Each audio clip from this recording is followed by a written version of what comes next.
Good evening. We are in the time of bottleneck. We know this is a bottle. Look at the neck. Neck is very narrow, tight. There is no enough space. Here there is lot of space. Here there is no space. It's very tight. So it is called bottleneck times. COVID-19 outbreak, global warming, climate change, extinction of species, issue of water.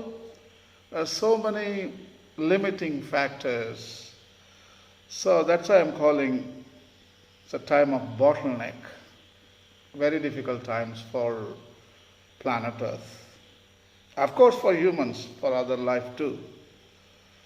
So how are you going to get through the bottleneck?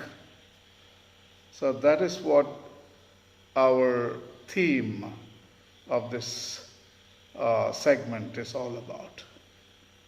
On Earth, today, animal and plant species are becoming extinct at about 1,000 times faster than fossil records.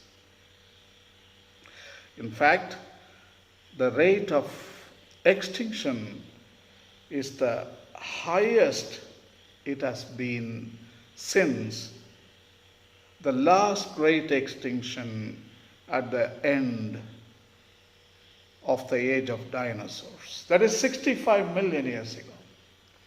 So I think this is the bottleneck I'm talking about. After 65 million years, 2020, this century, the 21st century, is exposed to the bottleneck. It started probably in the middle of the 19th century, that is 1850. For the past 150, 200 years, we have been living in this bottleneck and we have not yet come out of it. And the bottleneck is still shrinking. The main reason for the high rate of extinction today is loss of habitat, loss of place for other creatures, because humans have colonized every habitat. They have driven out all the species out of their living habitat. Most species of animals live in small ranges in or near tropical climates where conditions are richest for the development of life. This is the equator. So most of the life is concentrating here in the equator, maybe 20 degrees north, 20 degrees south. Let us put it even 30 degrees north and 30 degrees south.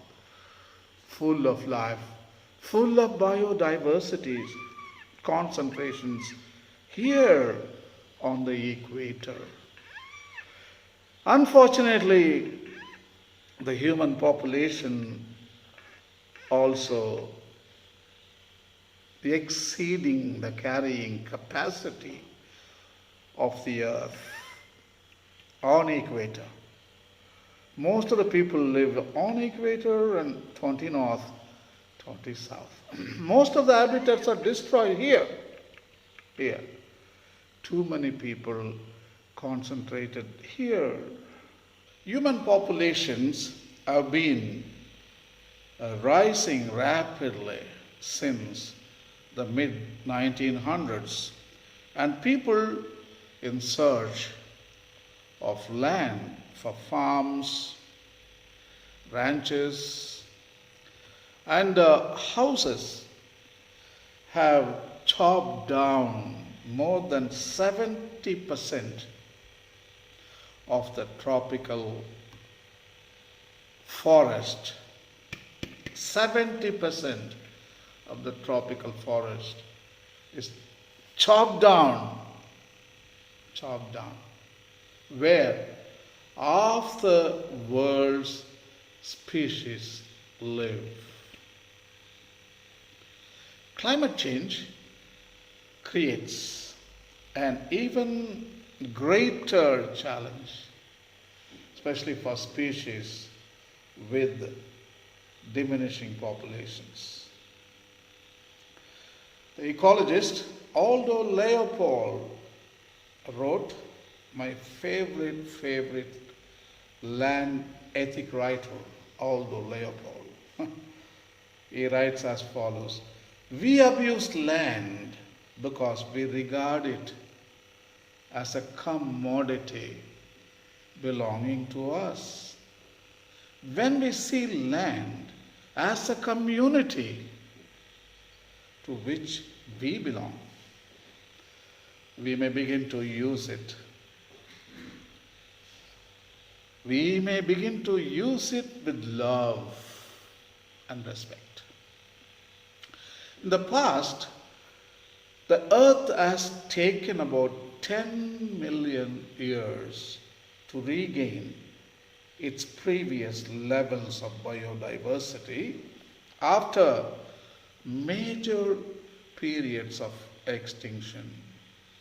The question that environmental scientists are now asking is how humankind and other life forms can share the Earth's sustainability over time. One type of habitat that is disappearing at an alarming rate is vernal pools. It is known as vernal pools.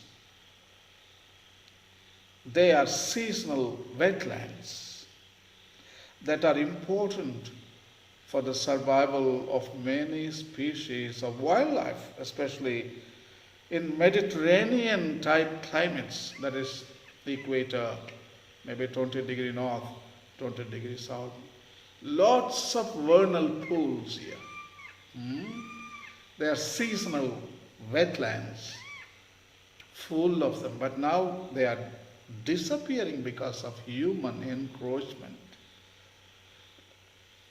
Often surrounded by spectacular flowers in spring, these areas. These pools are home to several species that are endemic, meaning that they live nowhere else. Endemic species. They are appropriate to that place. They don't exist anywhere. They exist only here.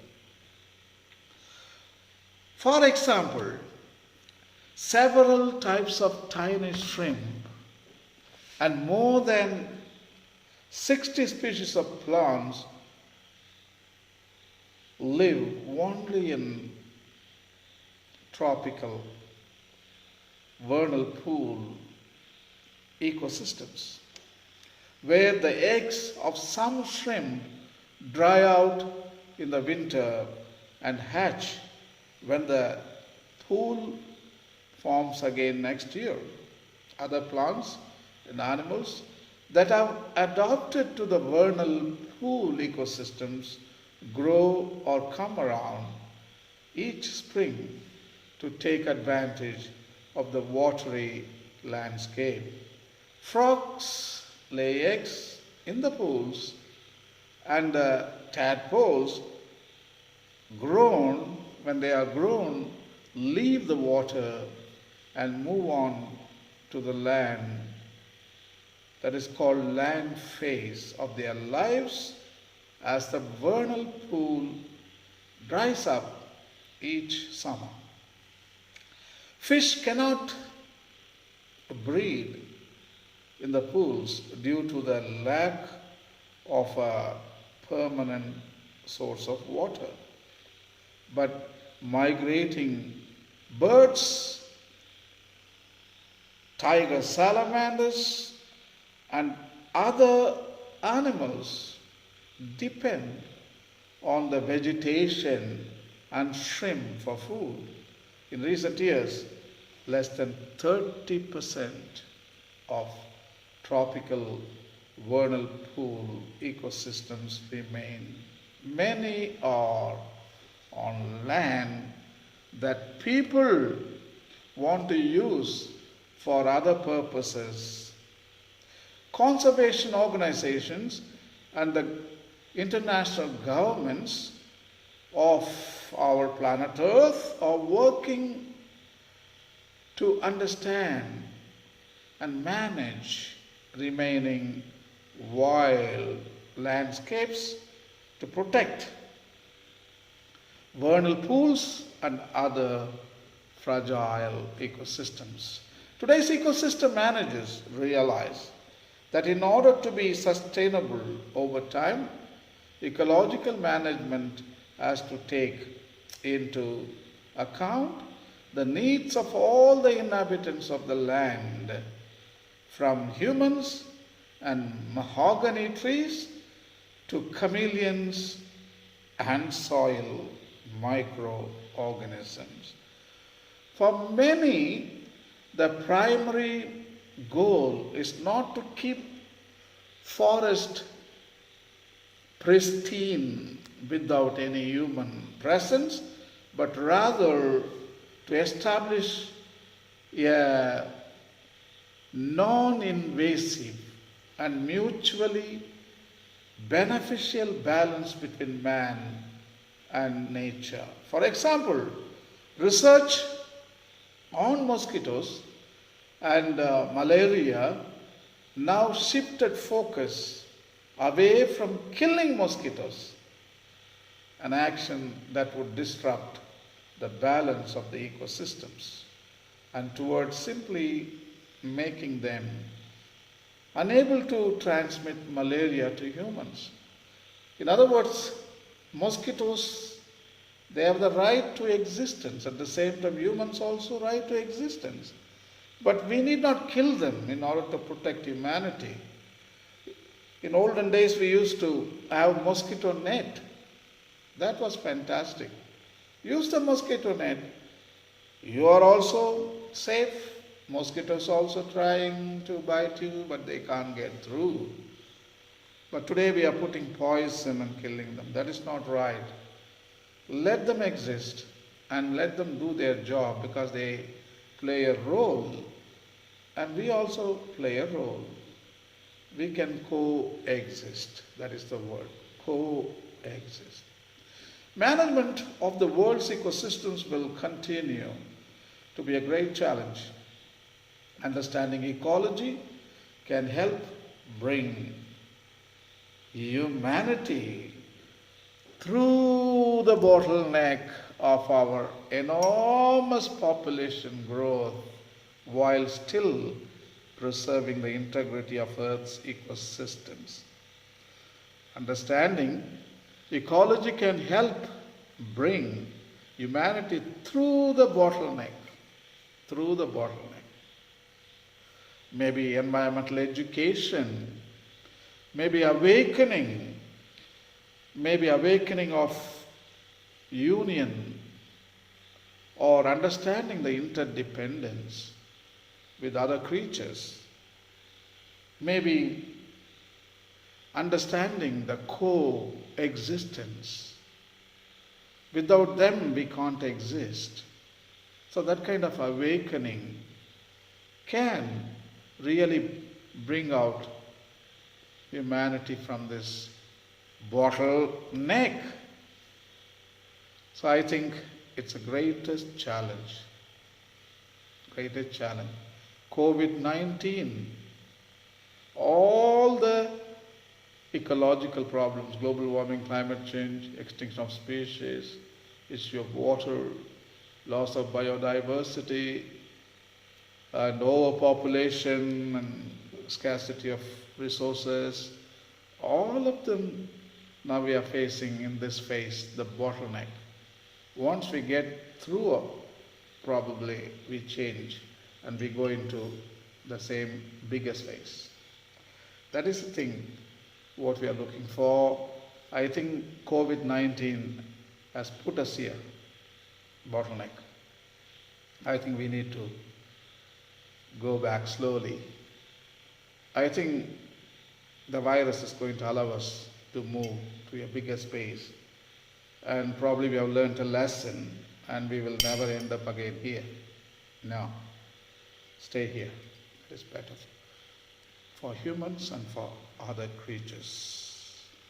Thank you.